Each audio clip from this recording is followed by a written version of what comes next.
कर्मचारी चयन बोर्ड अध्यक्ष एवं पूर्व मेजर जनरल आलोक राज ने कहा कि आगामी 19 से 21 सितंबर तक बीकानेर समेत प्रदेश के 38 जिलों में होने वाली चतुर्थ श्रेणी कर्मचारी भर्ती परीक्षा पूरी तरह निष्पक्ष एवं पारदर्शी ढंग से आयोजित करवाई जाएगी। श्री आलोक राज बीकानेर दौरे पर पहुंचे और यहां संबंधित अधिकारियों के साथ बैठक करने के बाद उन्होंने मीडिया से बातचीत की। उन्होंने बताया कि इस परीक्षा में करीब 25 लाख परीक्षार्थी शामिल होंगे, जिसके लिए व्यापक तैयारियां की जा रही हैं। उन्होंने स्पष्ट किया कि डमी कैंडिडेट और पेपर लीक जैसी समस्याओं से बचाव के लिए कई सख्त इंतजाम किए गए हैं। परीक्षार्थियों की बायोमेट्रिक उपस्थिति दर्ज करने के साथ ही उनका फेस स्कैन भी किया जाएगा। वहीं पेपर लीक की आशंका को खत्म करने के लिए बोर्ड ने विशेष रणनीति अपनाई है। आइए जानते हैं इस बारे में बोर्ड अध्यक्ष श्री आलोक राज ने और क्या कुछ कहा, सुनते हैं उन्हीं की जुबानी। देखिए, अभी आपने सुना होगा कि हम परीक्षा करा रहे हैं चतुर्थ श्रेणी की, जो कि 19 से 21 सितंबर को परीक्षा है और उसमें लगभग 25 लाख बच्चे बैठ रहे हैं और परीक्षा 38 जिलों में हो रही है। तो इसी वजह से हम चाह रहे थे कि ये इसकी तैयारी के संबंध में मैं विजिट करूं। तो मैं दौरे पर आया हूं और अभी मैं बीकानेर में हूं।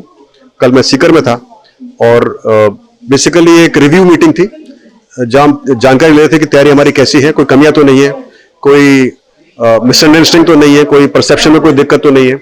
इस सब बातों को ध्यान रखते हुए हमने मीटिंग ली और सारे जो इश्यूज थे, जो मुख्य इश्यूज थे, जिससे इनका संबंध पेपर लीक से होता है या डमी जगह जो इशू होता है या कोई ओमार वाला इशू होता है, उन सब के बारे में जानकारी ली और जो इंपॉर्टेंट पॉइंट्स है उसके बारे में मैंने स्टाफ को ब्रीफ किया और मुझे उम्मीद है कि ये परीक्षा बिल्कुल आसानी से और ढंग से पूरी हो पाएगी और जो परीक्षार्थी हैं उनको भी किसी प्रकार की तकलीफ नहीं होगी। देखिए, परीक्षाएं को अच्छे से कराने के लिए और उसमें कोई गड़बड़ी ना हो, कोई फर्जीवाड़ा ना हो, इसके लिए हमने बहुत सारे कदम उठाए हैं। जैसे कि डमी से निपटने के लिए हमने बायोमेट्रिक्स हर एक सेंटर पर हर एक बच्चे की बायोमेट्रिक्स और फेस स्कैन की कार्रवाई शुरू की है और पिछले 1.5 साल से हम प्रयास भी कर रहे हैं कि हर एक बच्चे का हम हसली पे नमूना लें। अब एडमिट कार्ड पर हर बच्चे का जो उसने फोटो अपलोड किया है फॉर्म के साथ में वो होता है और साथ साथ में उसने OTR पे जो फॉर्म भरा है उसमें लाइव फोटो दिया है वो होता है। तो यानी कि डमी से निपटने के लिए बहुत सारे एक्शन लिए और मुझे उम्मीद है कि इससे अभी डमी की समस्या बिल्कुल जीरो हो जाएगी।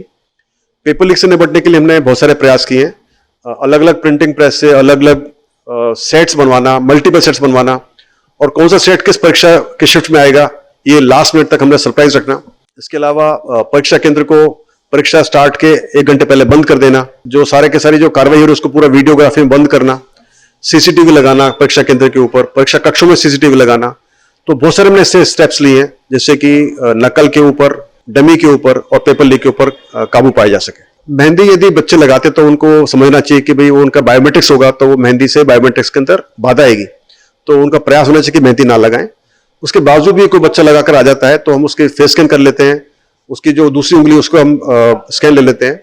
और यदि आपके माध्यम से बताना चाहूंगा बच्चों को, जो लड़कियां लगाती है मेहंदी, कि प्रयास करें कि जो टिप्स होते हैं अपने जो उंगली के पोर होते हैं उन पर मेहंदी ना लगाएं और सिर्फ हथेली पे मेहंदी लगाएं ताकि उनका बायोमेट्रिक्स कर सके। जब मैं मीटिंग में था तो किसी ने मुझे रिक्वेस्ट किया था कि साहब हम परीक्षाएं कंप्यूटर बेस पे टेस्ट कराएं तो ये जो पेपर लीक की समस्या काफी हद तक सॉल्व हो सकती है। वो बात बिल्कुल सही है और उसी के चलते फिर हम प्रयास कर रहे हैं कि हम परीक्षाएं कराएं लेकिन प्राइवेट कॉलेजेस में ना कराएं, प्राइवेट इंजीनियरिंग कॉलेज में ना कराएं, लेकिन कंप्यूटर बेस कराएं। तो उसका जो तोड़ निकाला है वो है कि हम परीक्षा कराएं टैबलेट बेस्ड मोड के ऊपर। ये टैबलेट्स जो है वो प्रोड्यूस की जाएं, सरकारी स्कूलों में परीक्षाएं हों और उस पर एग्जाम हो।